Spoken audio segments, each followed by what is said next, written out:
Back pain, causative factor of back pain, क्या क्या causes हो सकते हैं, क्या क्या निदान हो सकता है बैक पेन का, उस पर हमारी बात करने जा रहे हैं।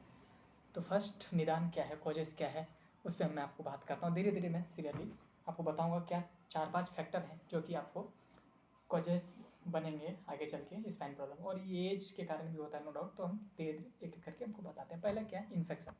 इन्फेक्शन कैसे हो सकता है, इन्फेक्शन सपोज आपका डाइट जो लाइफ स्टाइल है उसमें कुछ इधर उधर हो रहा है, गड़बड़ हो रहा है, सोने में बैठने में, अगर आपका हिस्ट्री कुछ रहा, खांसी सर्दी, कभी कुछ बुखार, कुछ भी हिस्ट्री रहा, तो उसके कारण भी इन्फेक्शन हो सकता है स्पाइनल कॉर्ड में। और बैठते हैं आप डेली कंप्यूटर पे वर्क करते हो तो उस पर भी हो सकता है इन्फेक्शन। उधर ही एक और आता है इन्फ्लामेशन। इन्फ्लामेशन का भी कारण ये है कि इन्फ्लामेशन कभी इंजरी हो जाए तो उसके कारण भी हो सकता है, या फिर कुछ ग्रोथ हो जाए आपके अंदर ये स्पाइनल कॉर्ड के अंदर, तो फिर दिक्कत हो सकता है, स्पाइन प्रॉब्लम हो सकता है, इसके कारण भी बैक पेन हो सकता है। तीसरा क्या है, डिस्क डीजेनरेशन। ये डीजेनरेटिव चेंजेस क्यों होते हैं ना, ये एज के कारण होते हैं, वेट ज़्यादा हो जाए तो इसके कारण होते हैं, तो ये जनरली ओल्ड एज में मिलता है डीजेनरेटिव चेंजेस को देखने के लिए।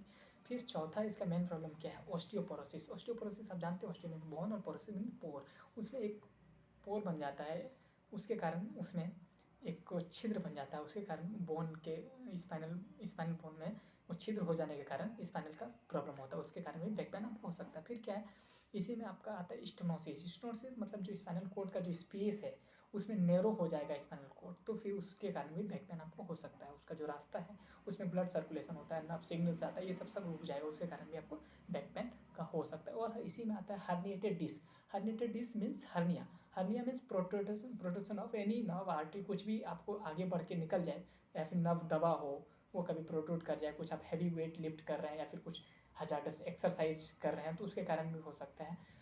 ये भी कारण बन सकता है आपका बैक पेन का। और लास्ट कारण क्या है, स्प्रेन और स्ट्रेन। आप जानते हैं हैवी वेट, आजकल जिम जाते हैं सब लोग, जिम में डेली रूटीन इतना हाल बना लिया, जॉगिंग कर रहे हैं, बहुत ज़्यादा किलोमीटर्स रनिंग कर लिया, या फिर आप देख रहे होंगे खिलाड़ियों को ये सब ज़्यादा प्रॉब्लम होता है, तो ये सब के कारण ही बैक पेन का प्रॉब्लम हो सकता है। आजकल युवा को भी ये सब प्रॉब्लम होता है क्योंकि वो डेली 24/7 वर्क करते हैं कंप्यूटर सिस्टम पे, ऑफिस में इंटरव्यू देते रहते, तो इस सब के कारण भी, जॉब रिलेटेड प्रॉब्लम के कारण भी ये कॉज बनता है, जिसके कारण भी बैक पेन हो सकता है। अगर आपको कोई भी इससे रिलेटेड एनी क्वेरी चाहिए तो आप हमारे से संपर्क कर सकते हैं। Doctor Saurabh Pandey, SV multi speciality Ayurveda hospital, दासरा अली main road, opposite to Canara bank.